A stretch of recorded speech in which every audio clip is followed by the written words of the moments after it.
Hi, and welcome to Something for the Weekend. I'm Ju Gosling, also known as Ju90, and I'm Artistic Director of Together 2012 that's bringing you this show today. We're based in East London in the main Paralympic host borough of Newham. We're led by disabled artists. With me in my studio, where she's been locked down since the beginning of March last year, is our chair, the artist and activist, Julie Newman. So we're going to come back to East London in a minute for some audio description. And as always, we're dressing up to go out to stay in. So we'll also be hearing what we're dressing up to stay out to go in to do.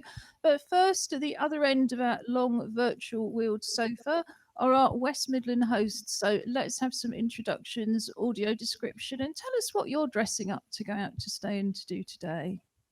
So, I am Robin Surgener, also known as Angry Fish. I am Business Director at Together 2012. And yeah, we are up here in our nice, cozy Sutton Coldfield garden room. That's what it is this week. I have got silvery white hair. Slightly shorter than last week. I wound the button in on my tummy, pulled it in a bit. Sorry, that's a 70s toy, wasn't it? And I've got blue eyes behind no rimmed black armed glasses. I am wearing a grey hoodie, which in darker grey and red letters says Team GB and Tokyo. And I'm wearing this for an item I will talk about in something for the week ahead. And we are sat in front of our lovely theatre curtains. Thank you. And I'm Tracy Surgener, and you can't see my hair today because I am wearing a purple hair wrap on my head. I've got pale skin, blue eyes, and I'm wearing a creamy, very fleecy, fluffy dressing gown. And Oh, could you just turn that mic down a fraction, Robin? I'm sorry. And what are you dressed up to go out to stay in to do, I Tracy? am dressed up to go out to stay in to have a spa weekend. That sounds great. Well, your theatre curtains are as close as we're going to get to live theatre for a while. So, back in East London, well, in East London, we have two artists, and I should have introduced the most important person in the picture first, a small molting tabby cat. This is Jinx, also known as Dolly. She's one of a number of random pets that join us from time to time on the show. If you go to our website, www.together2012.org.uk, and click on the pull down menu under the main Together 2012 TV page, you'll find photographs and a little bit more information about all of the pets that you're likely to see on the show. I'm kind of hoping she'll go soon because the fur is getting all over the microphone, so it's only a matter of time before Julie starts coughing. But in the meantime, some audio description from us, and let's start from behind. So you can see a bit of our Together 2012 graffiti banner, which we produced all back in 2014 with the help of a company called Graffiti Life. You can see the full banner on the website, but it's covered in images of different activities that we cover over the course of the year and often the course of a week. So visual art, poetry, photography, filmmaking, dance, drama, street art, carnival art, live music, and much more. In front of the banner between us, we have our teddy bear waiting to compete. Well, we're waiting to compete in the Clockwork Paralympics in the second half of the show. And if we win, our teddy will get to wear a medal for the next week. So, more about that and a bit of audio description for the bear later.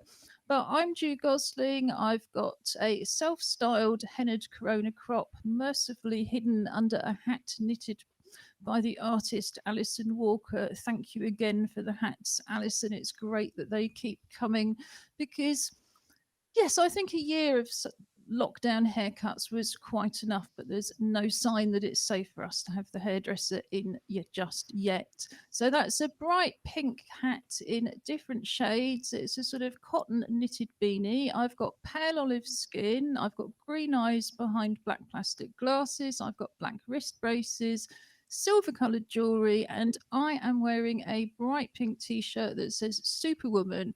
And image on it of a woman from the developing world carrying a basket on her head with Superman, a sort of puny and railing inside it. And I am dressed up to go out to stay in to see the Gorilla Girls tomorrow night. And I'll tell you a little bit more about that in a minute when we've heard from Julie. You've been very patient. Do we want to have some introduction, audio description, and what you're dressed up to go out to stay in to do? Thank you, Ju. I'm Julie Newman. I'm the chair of Together 2012. I've dressed up today to go out to stay in with a black baseball cap with a rainbow flag on the top. I've got a black T-shirt and a rainbow flag across the chest. I have dark rimmed glasses. I have abundant hair, uncut, and it's actually quite strangely curly at the bottom, but not on top. Anyhow, I'm sure people would pay to have hair like mine, so that's my comforting thought for the day. I'm dressed up to go out because it's the end of June Pride, and it's also on the 28th, which is Monday, the anniversary of the Stonewall riots. So I'm going to head off to Greenwich Village in New York. Excuse me, cat hair, and just raise a glass and just be generally sociable in the Stonewall Inn. Brilliant. And we have a highlights and links page where you'll find all of the details and poems, artwork, videos, and links from today. Again, that's on the pull down menu from the Together 2012 TV page on our website, www.together2012.org.uk. And we'll pop that link in for Christopher Street for anyone who doesn't know, or who'd like to know more about the origins of Pride Month. I'm going off tomorrow, well, in real life indeed, to attend an online event organised by the Gorilla Girls, who are over in the UK for a month from the States. And for once, the main piece of work they're doing is an online piece. It's a fantastic website that went live last Friday, and I was lucky enough to stumble across it just after it went live, and consequently easily booked a ticket for tomorrow. It's completely free. It's from 8 o'clock to 9:30, and it's a project called the Male Greys. So we'll pop those links in. But the Male Greys is looking at the way male artists have treated women over the centuries. I'm just going to pop a picture up on screen. So for anybody who hasn't heard of the Gorilla Girls, they're a group of artists, completely anonymous. They all use the names of dead women artists, and they wear gorilla masks, although they actually spelt gorilla Guerilla.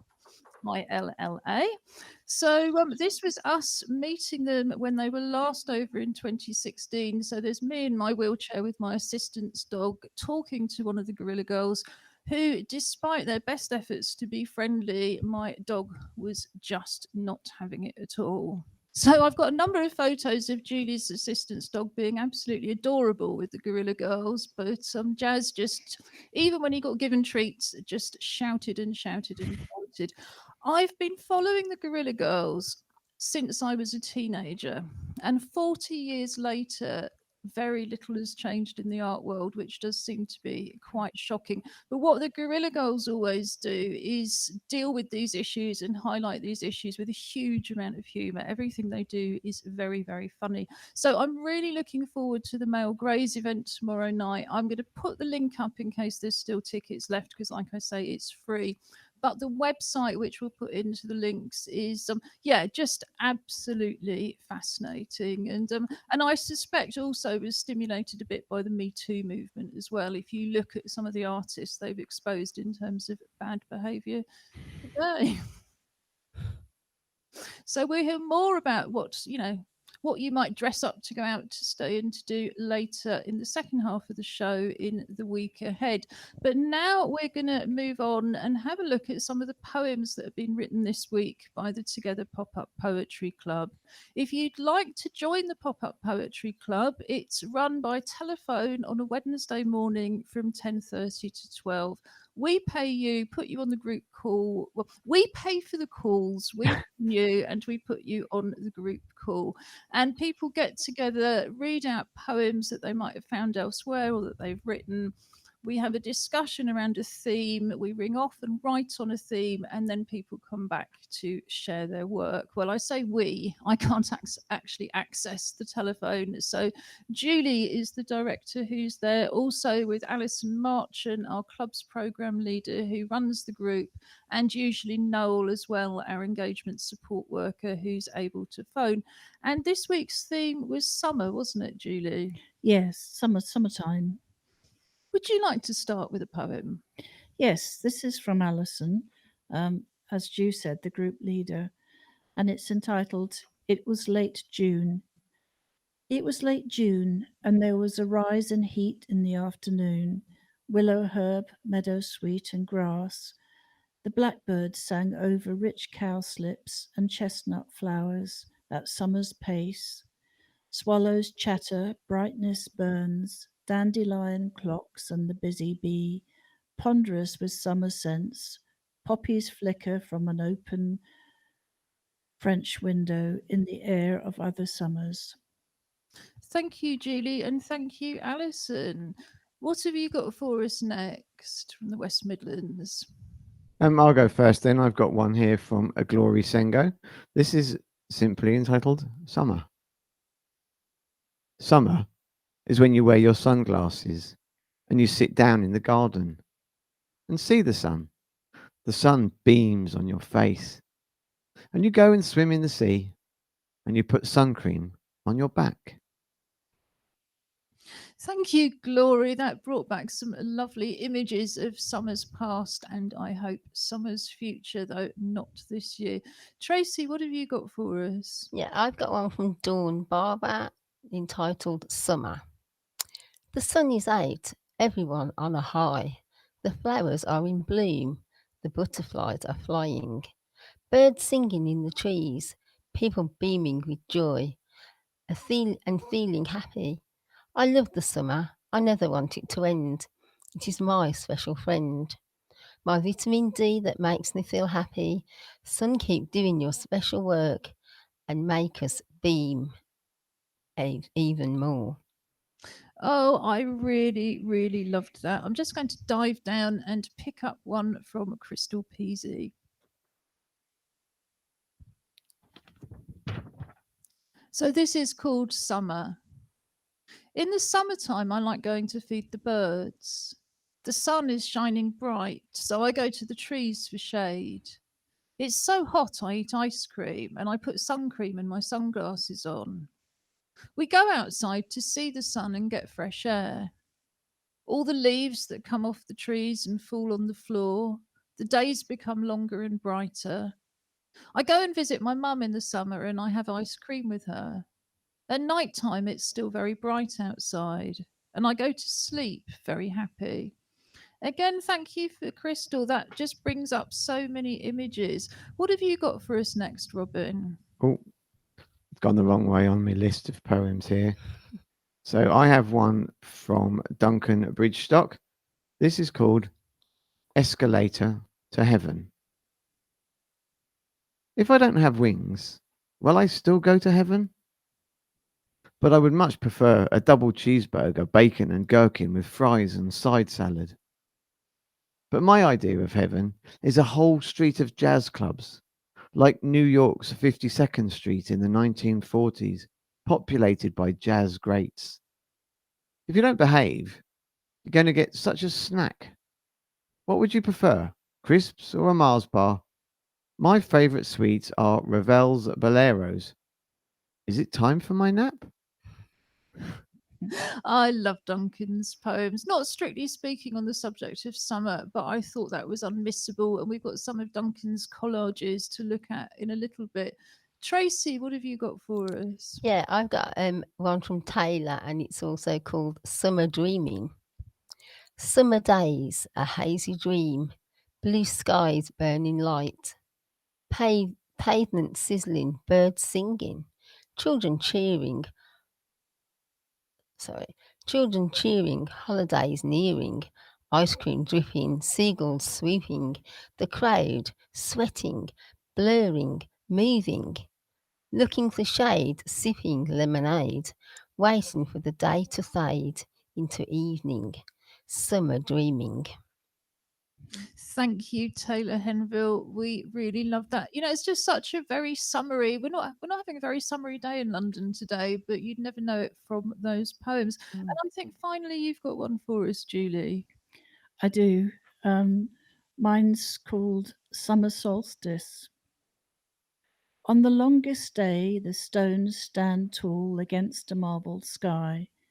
The light of the first rays come through the clouds, and the henge starts to hum with birdsong echoing the calls of their forebears in days gone by.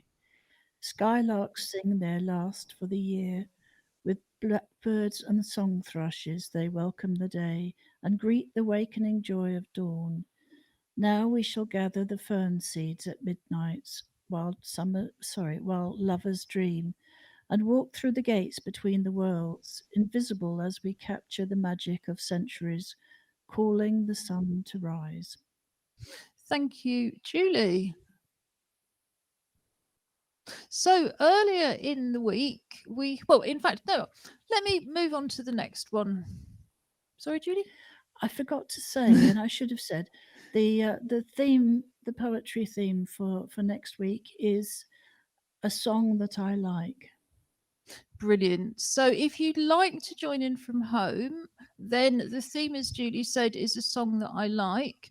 We'd love to see your poems if you're writing them at home. And if you are interested in joining the club, have a look on the website or drop us a line to info@together2012.org.uk. And now, going back earlier today to this morning's Art Club Still Life session. The Still Life session runs for an hour on Zoom, and it's replaced the in person activity we used to run for 2 hours. We only run our Zoom sessions for an hour because we think that's really as much as anybody can cope with. So, our previous in person session was drawing and painting, and the focus there was on us offering you a really big selection of materials to work with and experiment with and find your own voice. Obviously, we can't do that over the internet. So instead, we offer you a picture and a quiet space with, a sort of dose of mindfulness built in around the audio description and really thinking about the image, where you can draw or paint with whatever you happen to have at home. Everything is going to be suitable. So let me just get the first image up. And then I'm going to ask Robin to do some audio description. Well, what we have here is a pair of brown pointy sandals, a dark brown, a kind of felty suede, actually, probably suede brown with ribbing and a little bow at the front, but open at the back with just a thin strap to go around the heel. And they're sort of joined to a handbag. There's a handbag on the floor with its chain, but it kind of looks like the shoes and the handbag are chained together. And it's a black and brown furry handbag. I think a woolly handbag with silver clasps. Thank you, Robin. Yes, Alison seems to have access to the most amazing collection of shoes and bags. So this one is by Crystal Peasy, and she's used purple paint for the shoes and yellow for the bag. This is by Sophia, who's used felt tips in maroon and brown. And this is by Lee Brooker. Lee has done his in black and purple coloured pencil. That's beautiful, Lee. Thank you. And earlier in the week, the Art Club met for its Make and Natter session. Again, that's an hour-long Zoom session from 11 to 12, this time on a Tuesday. And again, we're not able to send you materials. So, what we focus on is being able to use things you already have at home, particularly recycling. What Alison does is come up with different activities that you can try at home, but you're also very, very welcome to just bring your own creative projects along. And it's the most sociable session that we run. Like I say, it's about making, nattering, showing each other what you're making and nattering about it. And people are just finishing up different projects at the moment, including collaging paper flowers and also continuing to make animals out of old toilet roll inners.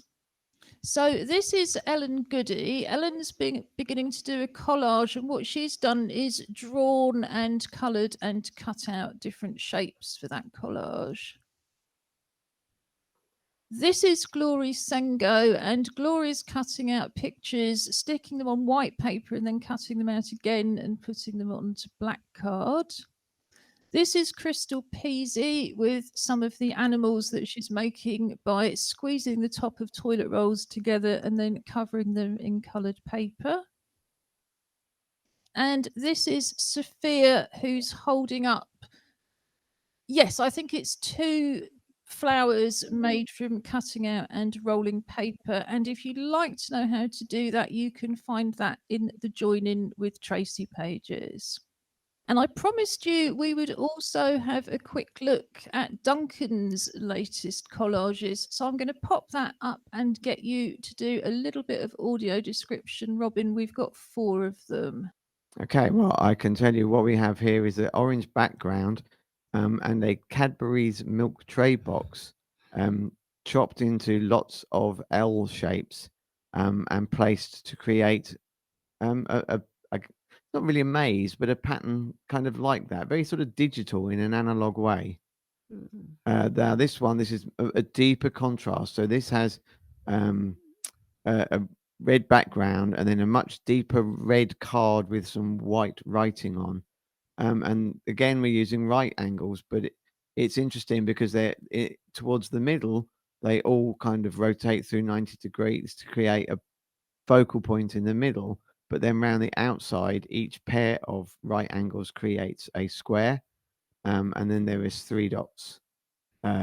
Again, this time we have some white card and then a kind of purple or mauve and grey striped card. Again, it's kind of, for me, it's a bit like a barcode that's been chopped up and reorganized to confuse the shop buying, the machine in the shop and charge you less. And this one is a very deep blue. Again, Duncan sticking with his themes of right angles and circles, so almost as a juxtaposition between a right angle and a complete circle.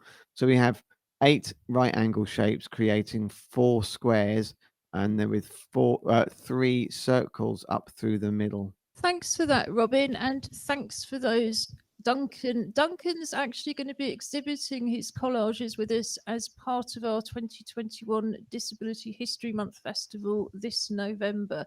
And yeah, I think it's really interesting to see the way that Duncan's been sort of developing these collages and developing his style. Lots of what he's using is, I think, recycled card from things like pill packets as well as things from the kitchen. So yes, have scissors, have glue, have a pile of recycling. There's no end to what you can make. We're going to move on now and have a short film from our guest presenter, Sterre Ploeger. Sterre is here with us most weeks, presenting an idea that's very easy to join in with at home.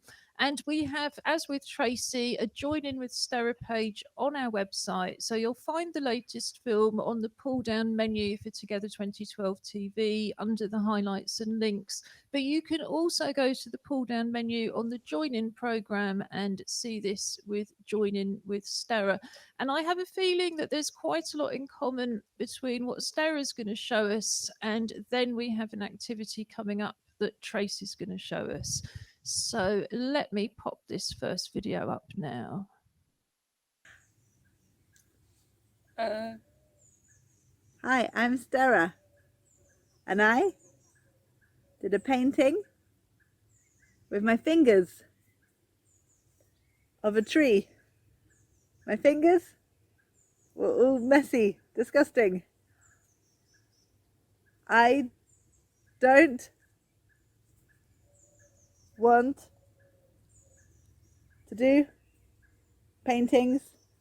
more paintings with my fingers, because you don't like getting messy. The tree painting with my fingers. My fingers were disgusting, but the painting was beautiful. Bye.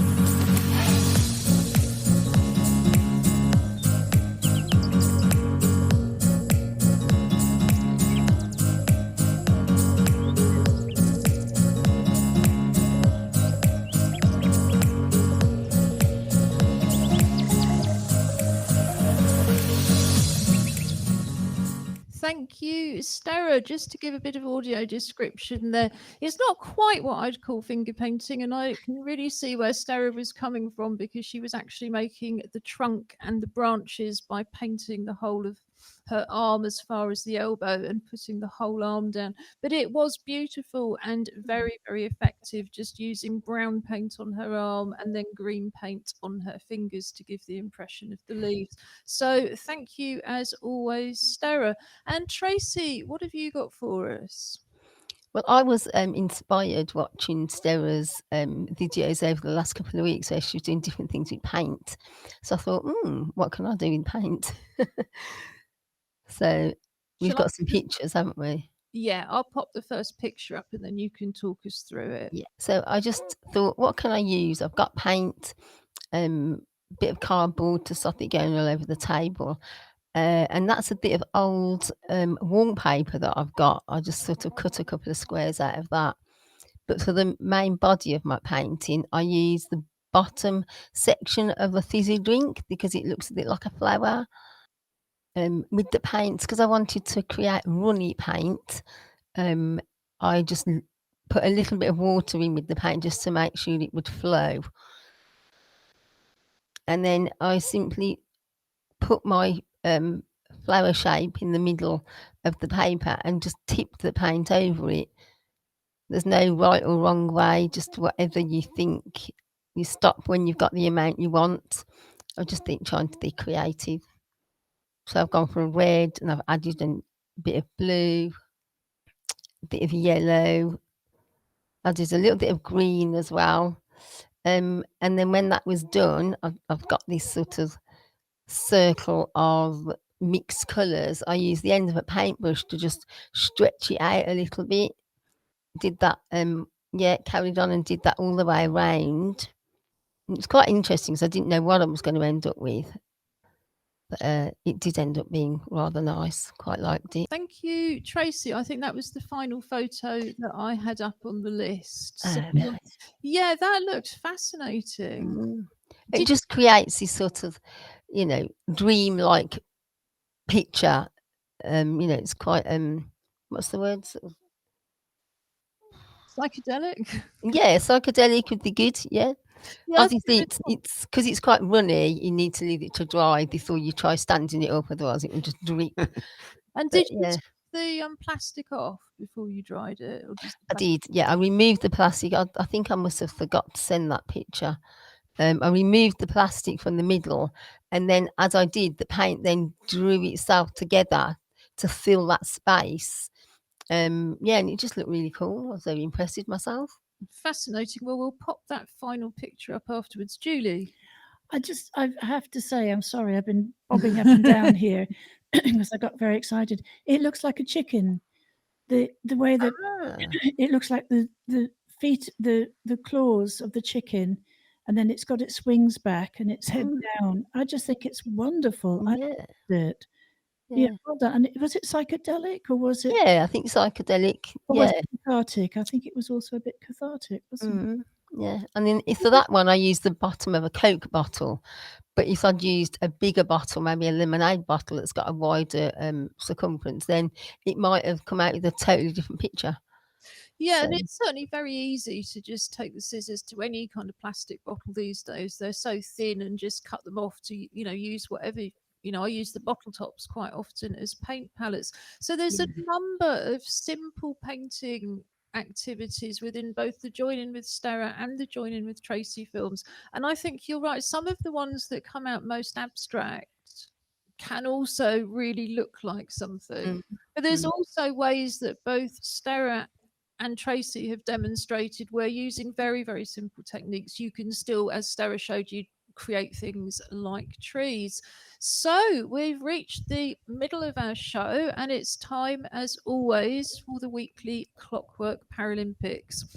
We've been running the Clockwork Paralympics since last March 2020. Always looking forward to the Tokyo Paralympics, but as yet, still not 100% certain that we'll get there. And we support the Bear Hunt, which is based on Michael Rosen's Bear Hunt book. So, what people have been doing since COVID and possibly before, I'm not entirely sure, is putting teddy bears in their windows and putting teddy bears on their live streams. And then young people who are taking part in the Bear Hunt has found another bear. So, with that in mind, I'm going to introduce our bear before Robin's bear, because Robin's bears have been wearing medals for weeks to come, and ours is getting a little bit fed up. So this is Tanny. Tanny joined us in May as a birthday present, and Tanny is already dressed in an outfit for sport. So she has a little red sweatband, she has red and white shoes, and she has a blue and white striped top.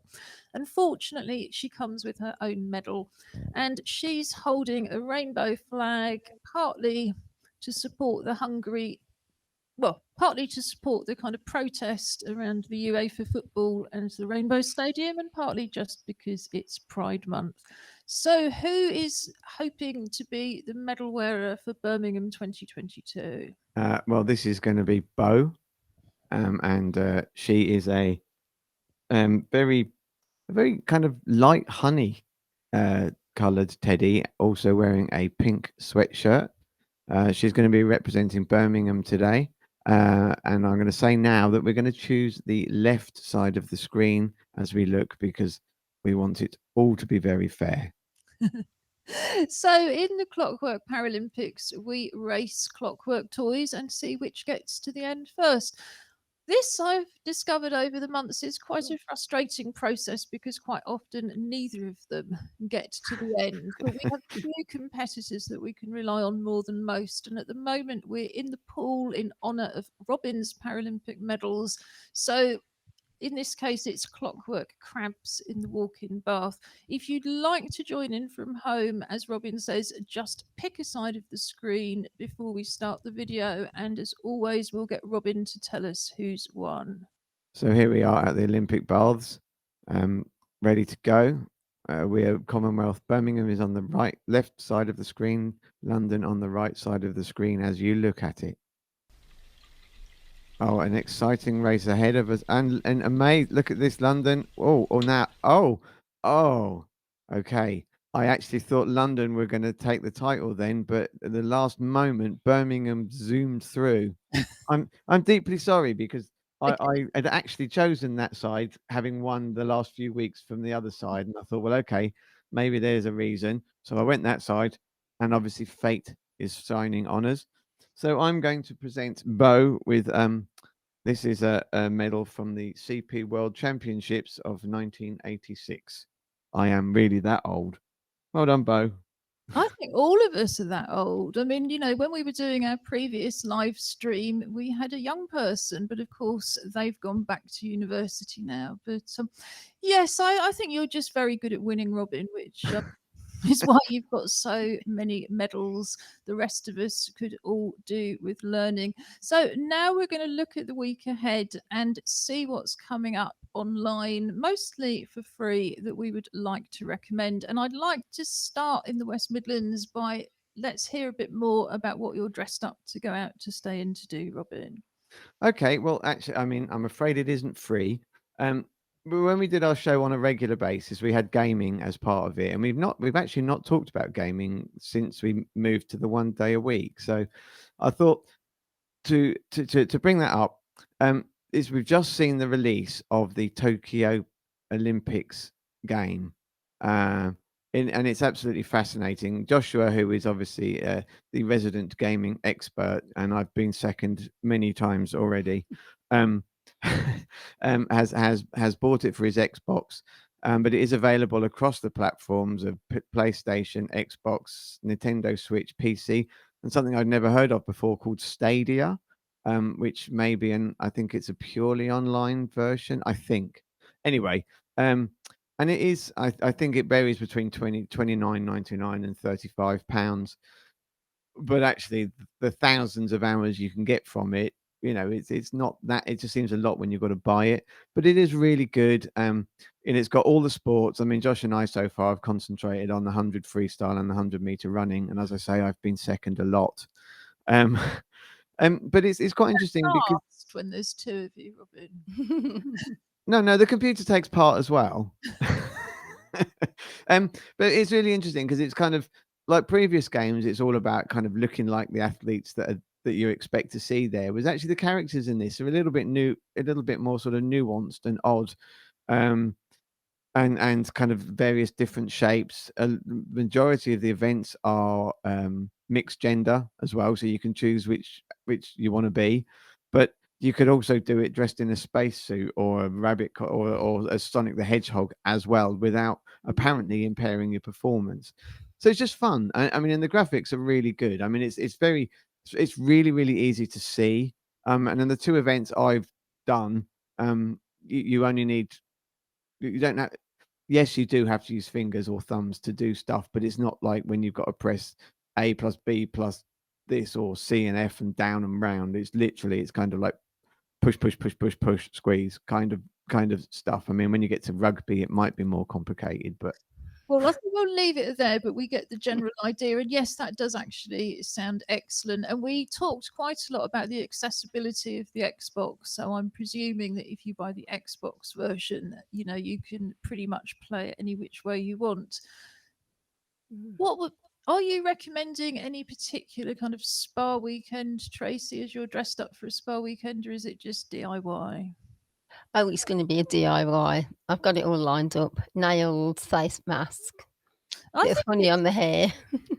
I think it's essential. When we first were locked down all those months ago, we said Sundays are going to be spa Sundays, and it doesn't always work out like that. And quite often it's the dogs that need to take priority. But yeah, that's the sense of you're going to do your nails and you're going to do your hair just because you're not going out. It really doesn't matter. So, Julie, what do you recommend to go for the week ahead? I've got a few things. I'll start off with the list again. I think it's a very, very good listing app. Well, it's not an app, it's a website. But you can actually do things like you can stream. No, you can. Sorry, I'm very distracted. You can find films to stream. They've got a schedule of what films are showing this weekend. But they've also, I like the idea they do things all over the UK. So there's always something very good coming down from Scotland. And this weekend they've got a jazz festival and there's a historic boat festival in Aberdeen. So it's really interesting. Yes, I mean, I think if you've got the time, it's really worth going through some of these things. I get most of these listings off Eventbrite, although I look at other things. And the first thing I'm going to recommend is in America, actually, but because it's an afternoon event, it's still 7 o'clock here. And it's a poetry reading remembering Lucille Clifton. And Lucille Clifton was a very, very famous African American poet. And she also wrote a memoir and more than 16 children's books, which was, again, specifically targeted at African American children. So that looks like a great event. There is a booking link, but there's also a direct web Zoom link, which is much appreciated. So I'm going to put both of those into the links. What's your next recommendation, Robin? I mean, actually, strangely enough, it's coming from Scotland. And I this one, we are an art show. We're all about being out there and flamboyant and demonstrative of our personal idiosyncrasies, our strangenesses. And it is the Glasgow Festival of Burlesque. But within that, I mean, there are, again, there's a quite an extensive website of various things. But there is an online event, and it costs only between £3 and £5. called the Midweek Fling, which is it's on Wednesdays. Wednesday the 7th and then the 22nd at 8 o'clock, but it is online, and it will be bringing you, I guess, the best of burlesque, from not dressing up very much to to some almost kind of clowny circusy outfits, and all the things that go into burlesque, which is all about kind of having fun, using theatre skills to mock ourselves, I think would be the best description. Well, if you get a chance to go yourself, Robin, I should be very interested to know how you get on. I'm going to stick a video on next for something that's coming up on Monday, organised by our associate drama company, Act Up Newham, of which, of course, Sterre Ploeger is a member, and Hannah Facey, who facilitated that video, leads as company manager. And this production is taking place on Monday on Zoom as part of Newham Word Festival.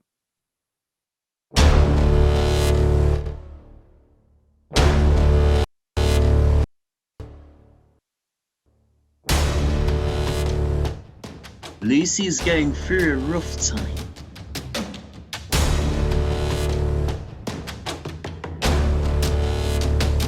She's full of mixed emotions in lockdown.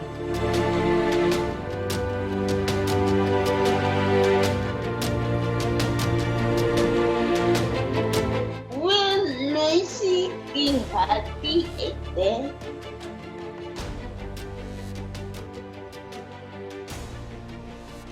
A doodle journey inside Lucy's mind.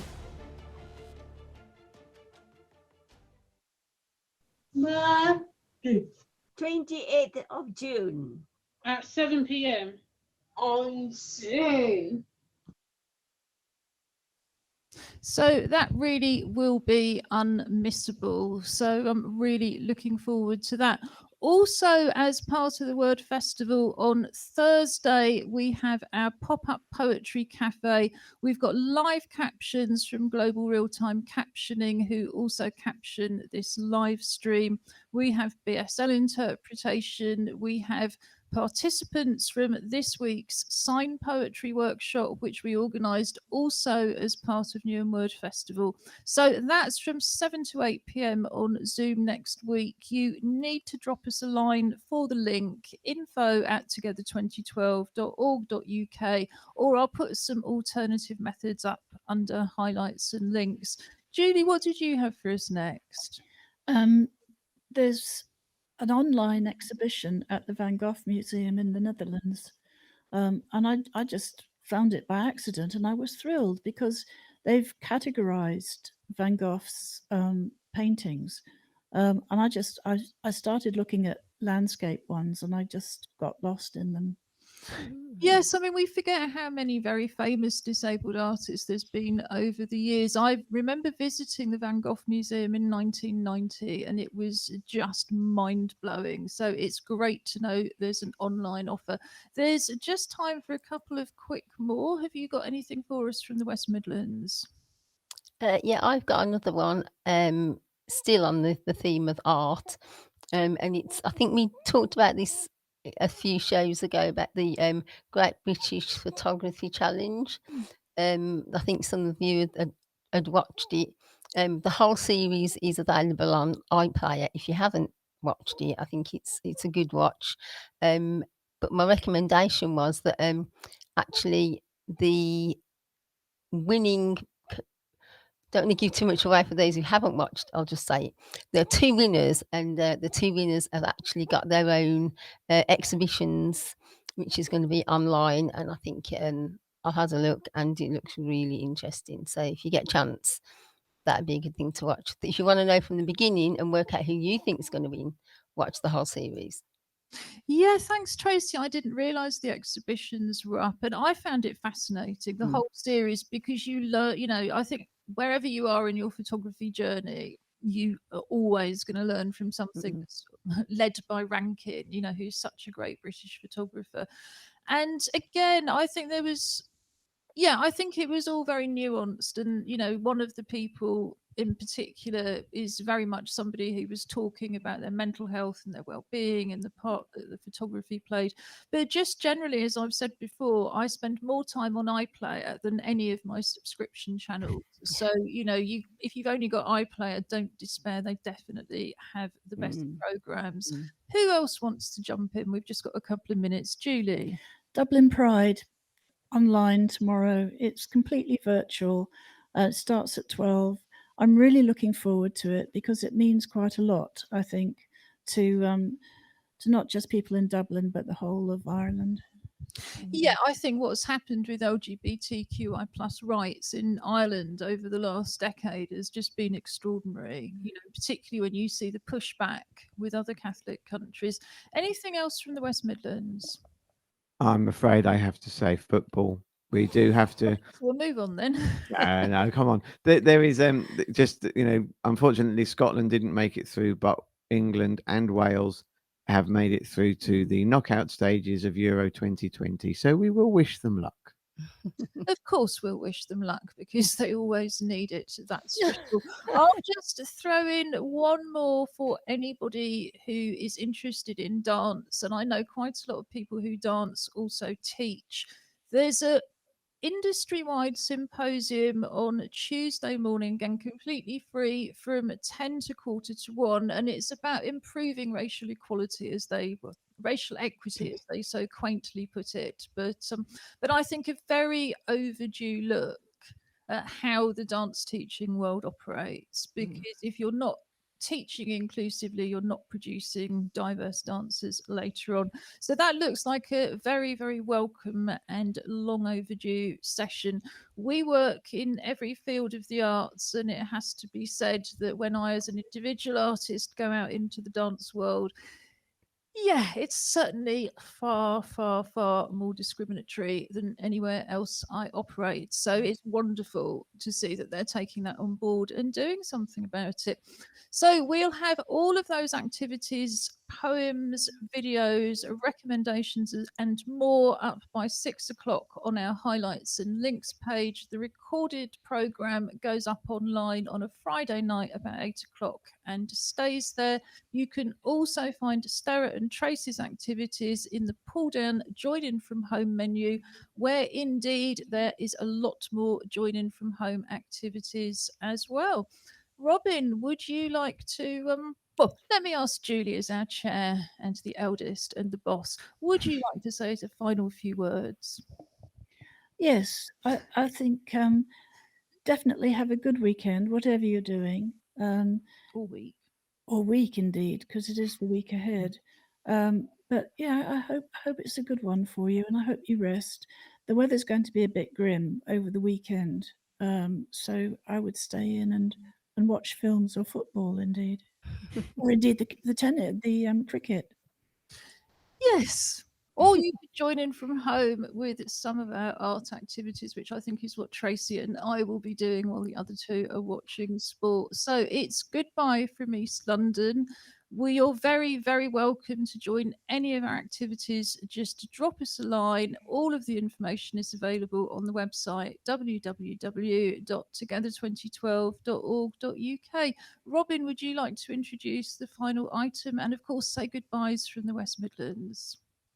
Goodbye from me. And before I say goodbye, I will introduce the film for today. We've been lucky enough to get an interview with Allan Sutherland. Allan is himself, I think, pretty much a legend of the disability arts world. He's a writer and I think comic, really, of some great note, or certainly comedic writer of scripts and poetry. And he's here really this week to tell us about a book that he has put together called Electric Bodies. Brilliant. And just before I play that as our and finally spot, I should also say, of course, Alan's a fantastic expert on disability film, so look out for that as well. And see you all, I hope, next week. So today I am talking with Allan Sutherland, a well-known disability arts writer and historian, I guess. I've discovered you get old enough, you turn into a historian just because you can remember all the stuff that young people want to know about. Okay. Absolutely. Yeah, I feel a bit like that myself. So, as I say, we're talking with Allan Sutherland. You've got a new book coming out. Yeah, well, the book is this one. It's called Electric Bodies: Travels in Life History. It's from Electric Bodies, which is a project that's been going on as a subsection of D4D, which is a larger academic research project about disability and community. And as part of that, I've been working with Disability Arts Online. I've done a number of cycles of transcription poetry with various leading figures of the disability arts movement, yourself included, and that's produced a set of cycles of doing this process. It has lots of outcomes because it works from oral history interviews. So the first thing is we get a set of interviews with leading disabled artists, which then go on record, and then they're then in a library and available for researchers to look at. And for each person I interview, we get like a cycle of poems in which each poem is like a scene in a play. It's like telling a life story. And from those one can bring out different selections. I've edited them down to do reading versions of different lengths according to what people want, or I've pulled out sort of thematic selections from across the different sets of poems that we've used for some really good animations that I've done with Colin. Wow. Colin Hambrook. And all of that can be found on the D4D website. And I would encourage people, if they like the two poems that I'll read later today, or even if they like what's in the book, to look further and find the larger cycles of poems. You said you've chosen, you picked some disability artists of note. So who and how did you choose them? That's Matt Fraser, Catherine Ariella, Julie McNamara, Tony Heaton, Jess Tom, Robin Surgener, Vicky Rayford Sinnott, and Colin Hambrook. All of whom were people who I thought were people of importance, whose work needs to be recorded, go down in history. Because this is partly an oral history project. Yeah. And also people I thought would be interesting to interview. Well, I mean, I thoroughly enjoyed the interview process.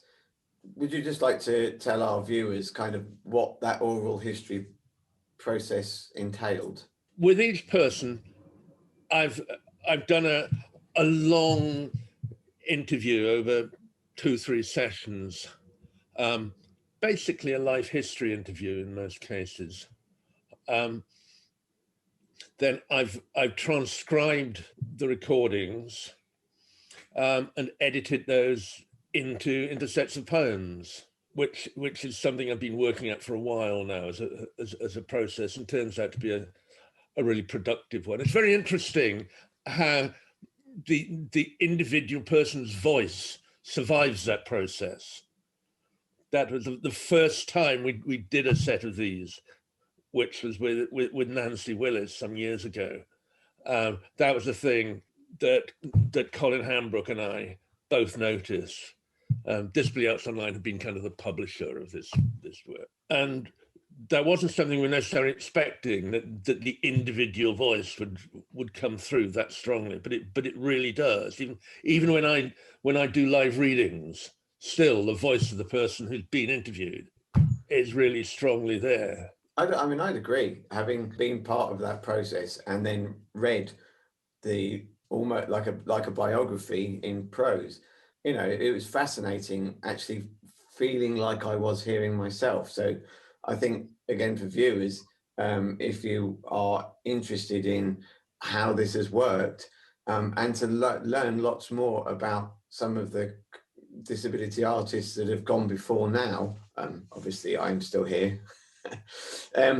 It's a really fascinating read, and one that you can pick up and put down at leisure as well. I think it's very good that you can go in and out of it. Yeah, things work as individual poems, but also when you read the whole set of them, it's a narrative, it's a story. I mean, my background is primarily in script writing, and that's the skill that I'm bringing to this. It's not the skills of lyric poetry so much. I think that comes through, actually. I think that's a really interesting point to make. Comedy writing in particular is because comedy is it's all about stress and pacing and where you put the pauses and all of that stuff. So the book is being launched on the 8th of July and it's going to be an online event. The details we will put onto the website. But Allan, I'd really like to finish this interview with a couple of poems from the book. So if I can pass over to you to read those to us, please. Yeah. I've picked out a couple of poems that aren't so much about people's lives. A lot of the stuff in these sequences is about what people's lives, what their creative journey has been, if you like. But there are a few poems that are a bit angrier, if you like, a bit more in your face, that appeal to my character particularly. So I picked out a couple of those because they work particularly well as poems to be read in isolation. Some of the poems you kind of need to read the one before and the one after to really get the flow of it. These stand on their own, and they're both very much about disability arts and what we're all about. The first one is from the words of Tony Heaton, and it's called Wall of Power. People might say, well, it's not interesting enough. It's not important enough. If it was important, then people would have heard about it. But I don't agree. I think it is important. I think it's really interesting. They just don't get it. I think we've educated the subtle, the white middle classes to not express that prejudice in open court. But I think they probably still think it, a lot of them. They just know they can't say it anymore. So we're still fighting that wall of power and rank that don't want us in there. Because they instinctively know that it means one of their kind has to give up their seat at the table, and they can't hack that at all. And the second one is from the words of Jess Tom, otherwise known as Tourette's hero, and it's called Working Conditions. Why do we go to theatre and expect not to sit next to a learning disabled person? Why are people with conditions like Tourette's having to make shows to occupy space or to have to actively advocate for their inclusion in these spaces? One of the things that frustrates me is that companies say that not all directors are into doing relaxed performance. Well, you get to make the work you do, but you don't get to say who sees it.